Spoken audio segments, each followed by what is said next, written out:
Hay cifras, por ejemplo, en este estudio de la ONG mexicano, 5 ciudades venezolanas están entre las ciudades más peligrosas del mundo, según el Observatorio Venezolano de la Violencia. Cerca de 25.000 venezolanos fallecieron en el 2013. ¿Cómo está la salud del venezolano? ¿Cómo incide eso en la salud mental? Sí, bueno, fíjate que tú estás reseñando 5 ciudades que son las que tienen los índices más altos de violencia e inseguridad, pero es importante señalar que el promedio mundial es 9.8, 10, sería el indicador máximo o como el indicador de alarma. Cuando una sociedad toca ese indicador, estamos hablando ya de ciudades muy violentas. Y lamentablemente, la ciudad menos violenta de nuestro país está en 19. Es decir, que San Carlos, Tucupita, estas ciudades pequeñas también están plagadas por el flagelo de la violencia.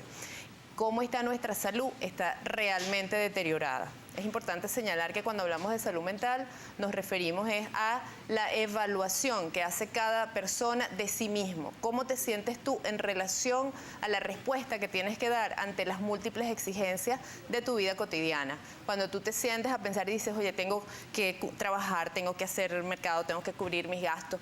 ¿Cómo me siento yo? ¿Tengo la energía suficiente para enfrentar de manera positiva? Habrá gente que diga, bueno, yo me siento más o menos. Yo le digo a la gente que se imagine un continuo que va de lo positivo a lo negativo. ¿Y dónde te sitúas tú? Bueno, si tú estás en el medio, ¿verdad? Y así es la salud mental. Estás con unos gradientes que has perdido de salud, pero si estás más inclinada hacia lo positivo, tú dices, yo tengo suficientes recursos y energía para enfrentar mi día a día. Si te inclinas hacia lo negativo, pues entonces estás perdiendo salud mental. Y definitivamente todos estos elementos negativos que hemos tenido o a los cuales nos enfrentamos han hecho que nosotros nos situemos más hacia el gradiente, hacia el lado negativo. ¿Cuáles son los factores que inciden en que el venezolano se le haya deteriorado la salud mental? Sí, en un estudio que yo hice hace 2 años aparecía en el primer lugar los factores económicos. Y sabemos que de hace 2 años para acá estos factores también se han aumentado, ¿no? Todo lo que es la búsqueda de alimentos, la inflación, el empleo, los factores económicos. Luego la inseguridad y muy en último lugar los factores políticos, ¿no?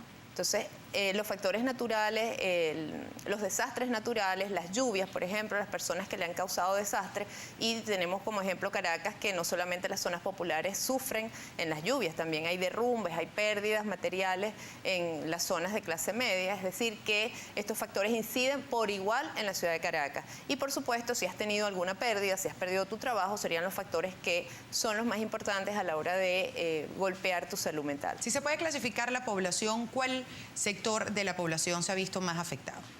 Todos.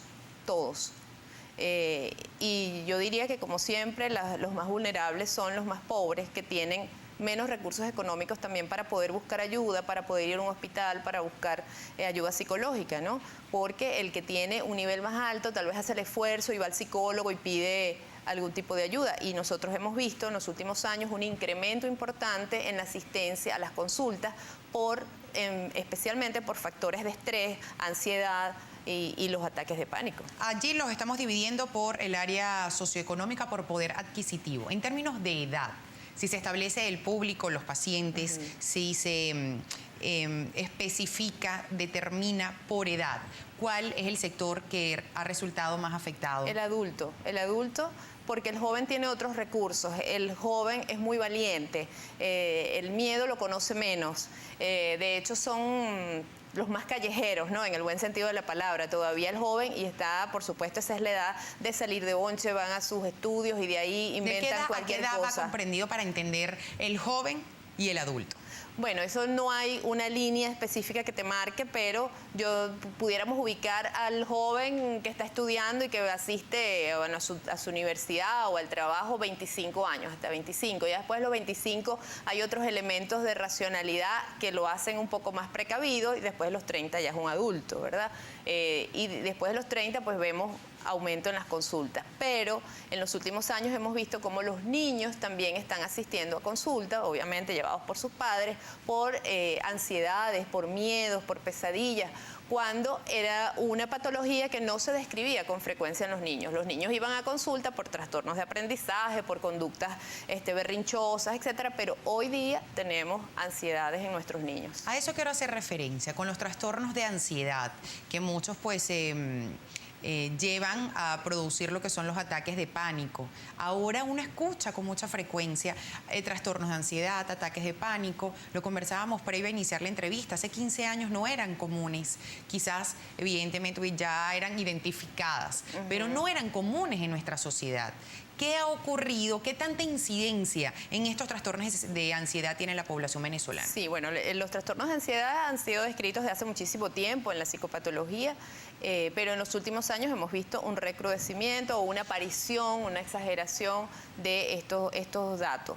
También porque cuando tú vas a la calle hay elementos negativos. Si nosotros, y yo sé que tú toda esta semana le has dedicado al tema de la violencia, sabemos que en los años 90 Venezuela tenía una incidencia de violencia de un 13 homicidios por cada 100.000. Más o menos así comenzamos la década de los 90. Hoy día las cifras más optimistas nos sitúan en un 50, ¿no? Como tasa de homicidio. Hablábamos de que 10 era el tope, era la cifra de alarma. Entonces nosotros estamos en esa cifra y como te decía, incluso las ciudades más pequeñas del país están en 19, están en 20. Es decir, que todos estamos en una sociedad muy cargada de elementos negativos.